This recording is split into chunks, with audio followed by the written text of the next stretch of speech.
Hello guys, and welcome to another Gearheads Garage production. In this video, we're going to be doing an unexpected U-pull video.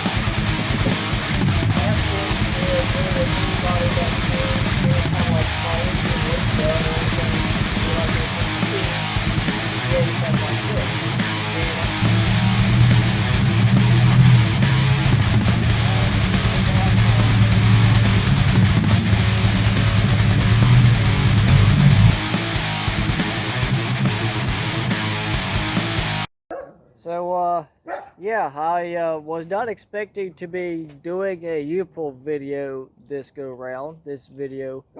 But as of yesterday, I was being an idiot on the four-wheeler, and I was not paying attention, and, well, I may or may not have backed into the Jeep and taken out my taillight. So, that's lovely. So, word of mouth through my dad, there is a 96 XJ actually in the yard. So we're going to see if we have a taillight. If not, then we'll have to buy one, which it'll be fine. Brand new. Whatever. So yes, 96. That was one of those oddball years with the Cherokees. This generation is a 1990, 1991 through 1994. 1995 and 1996 were those awkward years where some of the old school technology was meshed with the new school technology, because 98 through 2003, 2004, they went to the OBD2, which was a whole new facelift body style with this thing. So a lot of stuff was different with the 1995 to 1996 Cherokees. But we're going to go there, see what we can find. If we end up striking out, it is what it is. Let's get it.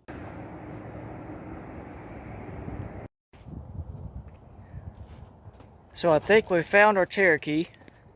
Actually, this is a different one, but it's in relatively the same spot as the other one that was here, I think. I know it's been a month or two since I've been out here, but I think we are in business. Get that, as well as I see a few other parts I'm going to snag as well. So that's only a little bit sketchy, as well as I found some friends.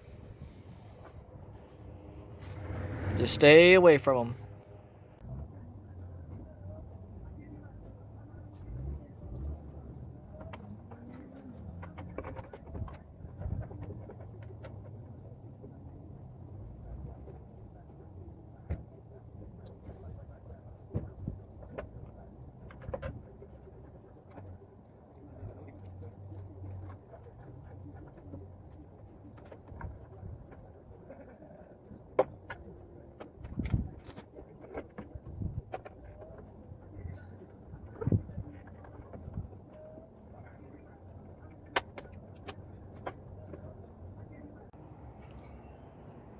Alright, so guys, I have the taillight housing off. I am leaving the lights and bulbs alone. I actually might take one of them just in case, probably won't. I just needed the housing pretty much. But if you look over here, yes, I have a brand new tool set by Crescent Wrench Tools. Tractor Supply had a really good deal on them, so I thought, you know what, why not?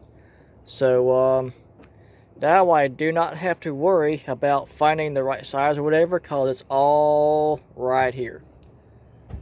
Also, if you look above there,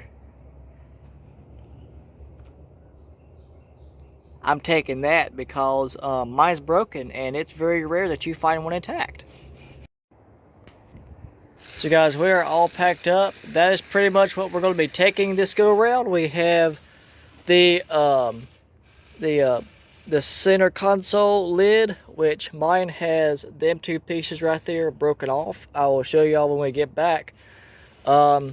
As well as the taillight housing. Debating on it, but I might take that little bottle jack with me. But if any of y'all are out here at this one in Winston-Salem, for a 96, this thing has a lot of good parts.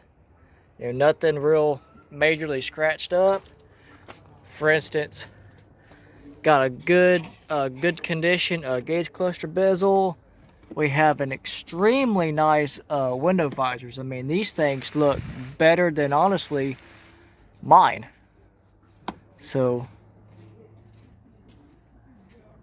if mine wasn't the way they are now, I would honestly take these for myself. But I'm going to leave them for one of you guys if y'all want to come over here and steal them, or if y'all even want them, for that matter. Got a good rear seat. Driver's seat looks a little, well, yeah. Other seat don't look bad. As well as anything else goes. Typical 4-liter. A lot of good parts here. We got one ladder bar. If it'll focus in on that. Not too bad. Unfortunately, this is one of the year models where some things were the same and some things are different. In this case, these buckles are different from the ones that are on my XJ Cherokee, so I'm not able to rob these, which is a real bummer, because I really want to put some in mine. I might convert them, but I don't know. Really just want to find me a spare of the older set and then just put them in there to where I'll just have to replace that and not the whole entire assembly here. So we're cruising around the yard, and there's obviously a WJ right there, a Chrysler Sebring. But also, here's an Eagle. Eagle Talon, I'm pretty sure. Yep, 1997 Eagle Talon. I've always heard about these cars. I've just never seen one in person, and they're interesting to say the least.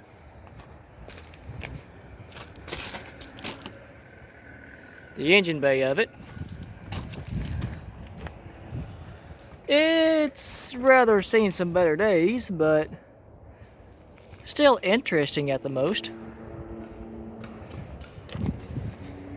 The trunk, good lord, you could fit a freaking body back here. Good night. Next to another WJ. God, them tires got some meat on them. Well, not now, but they used to. Nice. Ooh, along with a license plate that is coming with me. Yes, sir.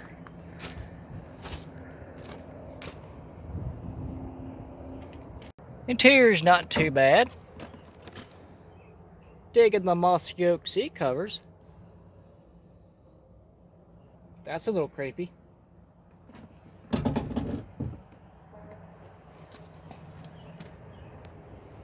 And then you can look across the street right here, and there's a Durango with a hideous looking front bumper.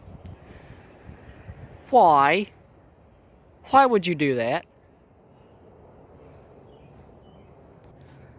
And you come up a little bit further and you see a WK. There's a WK right there too.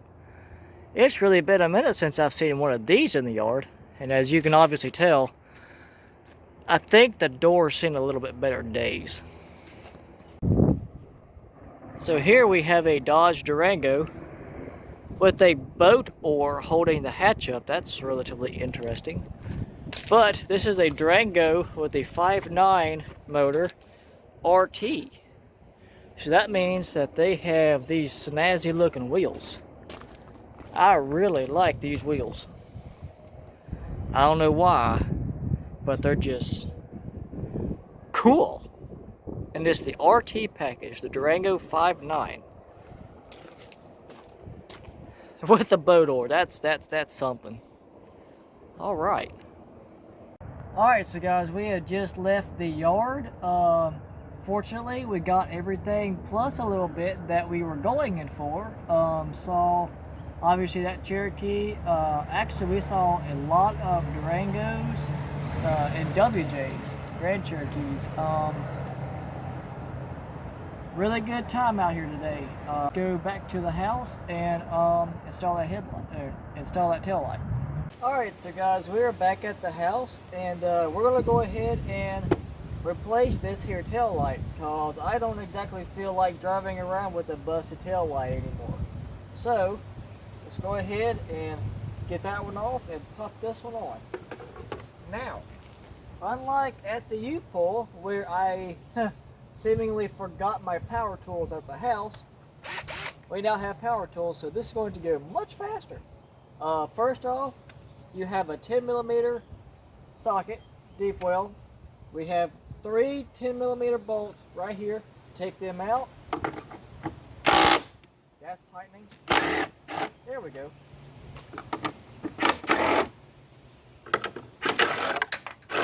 And off she goes. Make sure to keep up with your bolts too. Take that assembly off. Now, if the sun glare would not be in my way, that would be fine. Oh, there we go. But if you notice where that bolt right there, there's a little bitty one right there, and that is pretty much what holds your wiring harness in place. That is a 9/32 size bolt. So I recommend you get a 1/4 inch deep well socket on an actual, ratchet, and let's take that out and get to swapping stuff over.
Alright, so now that you have your lights and everything back into the housing, you have that little piece that we took out of the old one. We have that reinstalled. Then we just have, we put this back in there just like that, and then we just reinstall our hardware.